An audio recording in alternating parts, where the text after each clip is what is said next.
अस्सलामुअलैकुम।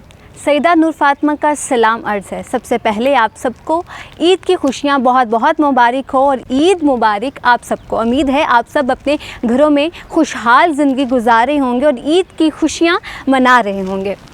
BSN news के साथ आपकी मेज़बान सईदा नूर फातिमा आप सबको फिर से खुशामदीद कहती है।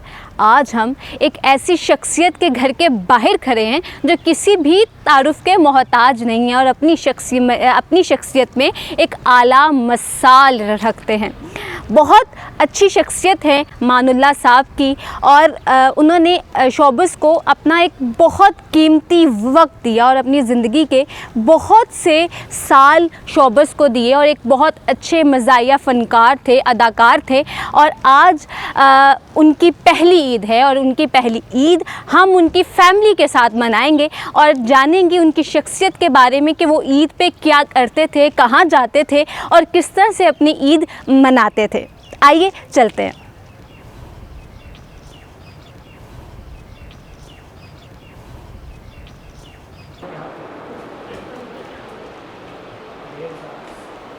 अस्सलामुअलैकुम। वालेकुम अस्सलाम। क्या हाल है जी अल्लाह का शुक्र है। सबसे पहले आपको ईद की खुशियाँ बहुत बहुत मुबारक और आप सबको ईद मुबारक। बहुत खैर मुबारक, आपको भी ईद मुबारक। आज हमने चाहा कि हम क्यों ना मानुल्लाह की फैमिली के साथ ईद मनाएं, क्योंकि ईद की खुशियाँ एक ऐसी खुशियाँ हैं। उन्होंने मानुल्लाह साहब ने अपनी फ़नकार से और अपने किरदार से शोबस को एक बहुत टाइम दिया, बिल्कुल, और एक बहुत आला मिसाल हैं। और जहाँ उन्होंने शोबस को एक अपना काम दिया और अपना सारी ज़िंदगी वक्फ कर दी, वहाँ उनकी शख्सियत भी बहुत अच्छी थी और वो हर किसी के साथ बहुत अच्छे से पेश आते थे और वो ये नहीं देखते थे कोई अमीर है गरीब है, वो हर किसी के साथ मजाक करते थे। और हम जानेंगे उनकी शख्सियत के बारे में कि वो ईद के दिन क्या करते थे, किस तरह से ईद मनाते थे और किस तरह से उनकी ज़िंदगी चलती थी। जी मोस्ट वेलकम जी, तशरीफ़ लाएं।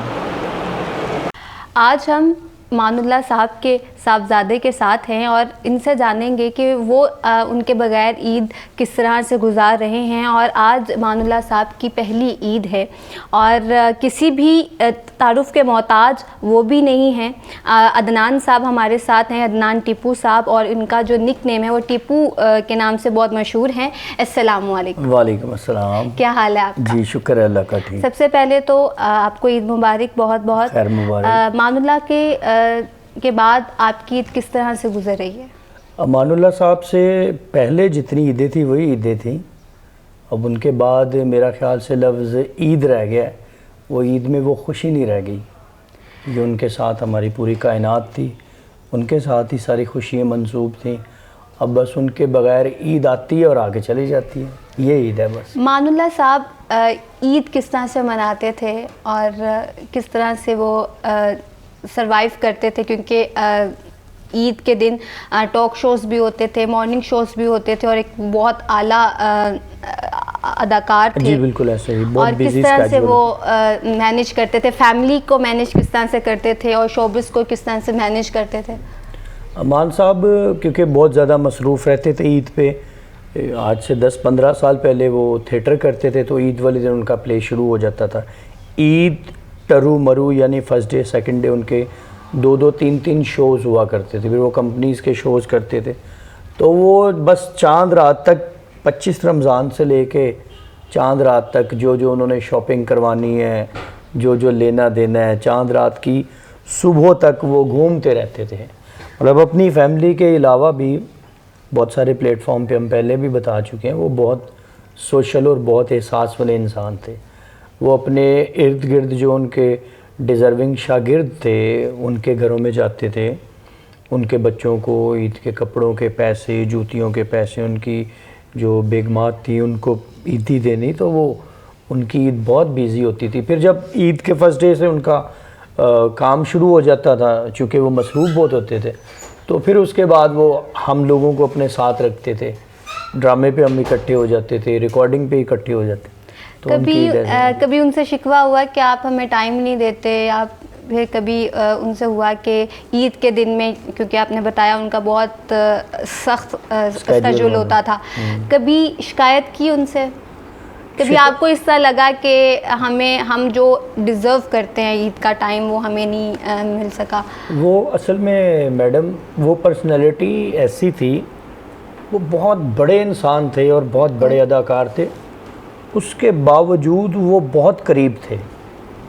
कुछ लोग होते हैं जो बहुत बिज़ी, नाम बहुत बड़े लेवल पे पहुंच के वो उतना ही दूर हो जाते हैं। वो जितना अल्लाह ताला उनको नवाज रहे थे, जितनी मसरूफियत उनकी बढ़ रही थी औलाद को लेके, बल्कि औलाद के अलावा भी हर बंदे के लिए, जैसे आफ्ताब इकबाल साहब ने एक प्रोग्राम में कहा कि अमानुल्लाह साहब जितना बड़ा इंसान था वो उतना ही सस्ता इंसान था, वो हर एक के लिए अवेलेबल होता था। तो वो हमें फ़ील नहीं हुआ कभी भी। रिकॉर्डिंग्स वगैरह पे वो बुला लेते थे हमें, ईद के किसी रिकॉर्डिंग पे जानी तो उन्होंने हमें साथ बुला लेना, फ़ोन करके बुलाना, फ़ोन कर के हमें कहना यार आ जाओ यार, टाइम तो होता नहीं घरों में बैठने का, तो वहाँ टाइम स्पेंड करेंगे। तो वो फील नहीं करवाया उन्होंने। कभी उनको सीरियस मूड में देखा? बहुत दफ़ा सीरियस मूड में उनको देखा, लेकिन वो बहुत कम टाइम होता था जब वो सीरियस होते थे। मोस्ट ऑफ टाइम वो मजाक ही करते रहते थे, सीरियस नहीं रहते। उनकी शख्सियत इस तरह की है कि कभी हमने उनको ना तो टीवी पे ना तो बैक पे कभी हमने उनको सीरियस नहीं देखा।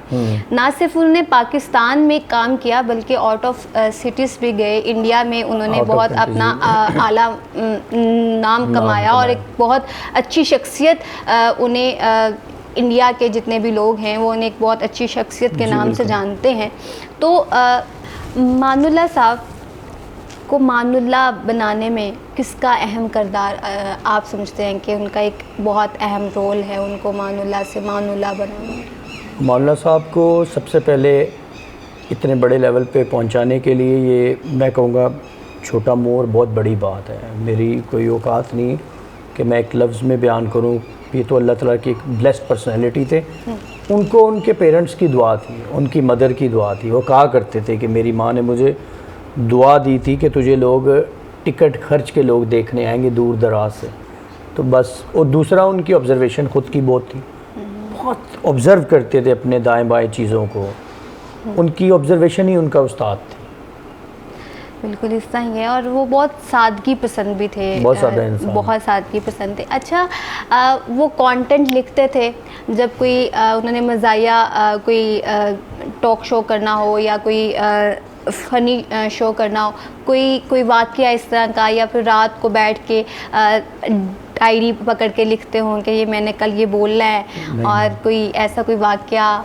नहीं, वो कुछ भी नहीं लिखते थे, बल्कि वो जब ड्रामे की रिहर्सल चल रही होती थी ना, या वो रिकॉर्डिंग से पहले आके उनको बंदे ने कहना अमान साहब ये आपका स्क्रिप्ट है, तो उन्होंने यार उछाल के दूर फेंक देना। उन्होंने कहना बस यार मैनू ये दसो कि अज गेस्ट कौन है, अज तुहाडा की मौजू है, अज पंजाब पुलिस आ रही, कोई भी टॉपिक हो, पुलिस आई तो उन्होंने पुलिस के पीछे पड़ जाना है। कोई उनके सामने कम्युनिटी बिठा दे, आर्मी आई तो आर्मी के पीछे पड़ गए हैं। अमानुल्लाह साहब जो है वो स्क्रिप्ट वाले इंसान नहीं थे, वो ऑब्ज़र्वर थे। देखें ना, अब एक इंसान की ऑब्ज़र्वेशन का लेवल चेक करें कि सामने फ़ौजी बैठे हैं और उनको पता है कि फ़ौजियों को कौन सा मजाक करना है। वो कहते हैं कि ज़ियाउल हक साहब के सामने कि मैं आज आपको बताऊंगा कि गुड्डी कैसे उड़ाई जाती है। फ़ौजियों को ऑर्डर देने का शौक होता है और डबल करो, वो सलूट को छोड़ो, करनी दो। तो ये वही इंसान कर सकता है जो देखता है, हर इंसान के बस की बात नहीं है। उनको पता है वो ट्रैफिक पुलिस वाले, जैसे इंडिया में उन्होंने शो किया अमान साहब ने, उन्होंने बड़ी खूबसूरत बात की। उन्होंने कहा जो ट्रैफिक पुलिस वालों की क्या ज़िंदगी है, वो सारा दिन बेचारे ऐसे ऐसे ही करते रहते हैं, इधर रुकवा लिया, उनको बुला लिया, उधर रुकवा लिया, इनको भेज लिया। कहते रात को ख्वाब में भी सो रहे होते हैं तो सोए हुए जो है ना वो ऐसे ऐसे हाथ करते रहते हैं। तो ये वही इंसान कर सकता है जिसकी ऑब्जर्वेशन होती, जो देखता है, जो सोचता है। बिल्कुल। वो घर में भी मज़ाहिया कोई जुगत मार देते थे या कोई घर में वो मजाक हमें करते रहते थे। मुझे एक दफ़ा कहते यार फल खाया कर, तेरी अक्खां क्यों इन्नियां पीलियां ने। मैं क्या जी खान साहब पापा जी मैं फल बहुत खाता हूँ। कहने मैनू लगता तू सिर्फ कीती दा फल खाना है तो नीयत दा फल खाना है, फ्रैश जूस पिया कर। बच्चों को मजाक, बेटों को ज़्यादा मजाक करते थे और बेटियों के साथ नहीं इतना। हमें घर में सीरियस नहीं रहते थे, खाने पे भी बैठे हैं तो तब भी मजाक करना, उन्होंने सीरियस रहते ही नहीं थे, घर में भी मजाक करते रहते थे। कोई एक वाक़या उनका, कोई फनी वाक़या हो जिसमें आपको हमेशा आप वो वाक़या याद करके आप बैठे बैठे हंसते हों, कि कोई इस तरह का वाक़या आपकी पूरी ज़िंदगी के लिए वो यादगार वाक़या हो? उनके साथ गुज़रा हुआ एक एक लम्हा यादगार है। मैं एक दफ़ा उनके साथ, मुझे कहते मुझे ना उधर छोड़ आओ रिकॉर्डिंग पे, आप नहीं, उसकी रिकॉर्डिंग बड़ी दूर होती। तो मैं जॉब करता था, मुझे कहते मैं तुझे ना गाड़ी में पेट्रोल डलवा देता हूँ। तो मैं खुश हो गया, मैं कह जी चले ठीक है, मैं आपको छोड़ आता हूँ। मैं उनको छोड़ने जा रहा, रास्ते में उन्होंने कोई बात की तो मैं ऐसे ही हंसना शुरू हो गया। मैं इतना हंसा कि मेरी आंखों से पानी निकलना शुरू हो गया। तो मुझे खान साहब कहते मैंने मैनेज ना कर, पेट्रोल में तेनों फिर भी पवा के देना है, अगर गलते नहीं हंसा रहे थे ना। इस तरह के वो मजाक करते रहते थे, सीरियसली रहते थे। हॉस्पिटल में भी थे, मजाक कर रहे थे। बड़ा मशहूर, मैंने ये एक और प्रोग्राम में बात की, वो हॉस्पिटल से हम बाहर निकले तो उनका जो है ना वो ऑक्सीजन सिलेंडर मैं आईसीयू में भूल गया। तो नीचे गाड़ी में बैठे तो गुस्से में मुझे कहते ओए किधर रह गए यो। मैं कहा जी की कह रहे हो? कहते ओए बेवकूफ़ मुकद्दर के सिलेंडर। तो इस तरह के मजाक। हॉस्पिटल में भी ऑक्सीजन लगी हुई है, ऑक्सीजन लगी रात को, तो एक ना पठान जो उधर होते हैं वार्ड में आईसीयू में जिनकी ड्यूटी लगती ना, तो मुझे कहते ओए ਇਹਦਾ ध्यान करी पठान है ना, मैनू ਇਹਦੀ समझ आ रही है। ਤੇ ਇਹ ना होए कि मेरा ऑक्सीजन ਦਾ सुच ला के ते अपना मोबाइल चार्जिंग ते ला दे, बेटा पठान कौम है, ਇਹਦਾ ध्यान रखना है। तो हॉस्पिटल में भी खुशियाँ बांटते रहे, वो कभी भी सीरियस रहे नहीं, हमेशा मुस्कुराते रहते थे, हंसते रहते थे। देखे ना वो बड़ी लाइव पर्सनैलिटी थे। कुछ लोग होते हैं जैसे मुनव्वर ज़रीफ़ साहब, अमानुल्लाह साहब, मोइन अख्तर साहब, सुहेल अहमद साहब, ये मैं कहता हूँ ये आते ही जो अल्लाह ताला ने इनको बना के भेजा है मखलूक को खुश करने के लिए, और वो वही ड्यूटी करके चले जाते हैं, अपनी ज़ातियात नहीं इनकी होती कोई। ठीक है, अच्छा कुछ शख्सियत के नाम मैं लूँगी, उनको आपने वन वर्ड में या वन लाइन में डिस्क्राइब करना है। Asif Zardari. Asif Zardari a good politician. Nida Yasir. Nida Yasir, I don't know his name. Nida Yasir. Sahil Lodhi. Sahil Lodhi duplicate, China duplicate. Imran Khan. Imran Khan काश कुछ कर जाए, काश कुछ कर जाए। अच्छा, नवाज शरीफ। नवाज शरीफ तो मेरे, हम तो नून लीगी हैं, मेरे वाले साहब के हमारे वो लीडर हैं। शहबाज शरीफ साहब। शहबाज शरीफ गुड एडमिनिस्ट्रेटर। मरियम नवाज़। मरियम नवाज़ मतलब ये है कि उनको थोड़ा ग्रूम करना है पॉलिटिशियन की, पॉलिटिक्स के हवाले से अपने आप। सरताज गुल। सरताज गुल, क्योंकि मुझे इतना पॉलिटिशियंस के बारे में पता नहीं अच्छा, है। फिरदौस आशिक अवान। फिरदौस आशिक अवान जो है वो एक दबंग खातून है, देसी खातून है। अच्छा, बहुत शुक्रिया। जिस तरह के हमारे बैग पे मानुल्लाह साहब की पिक्चर्स लगी हुई हैं, ये पिक्चर्स कहाँ कहाँ की हैं?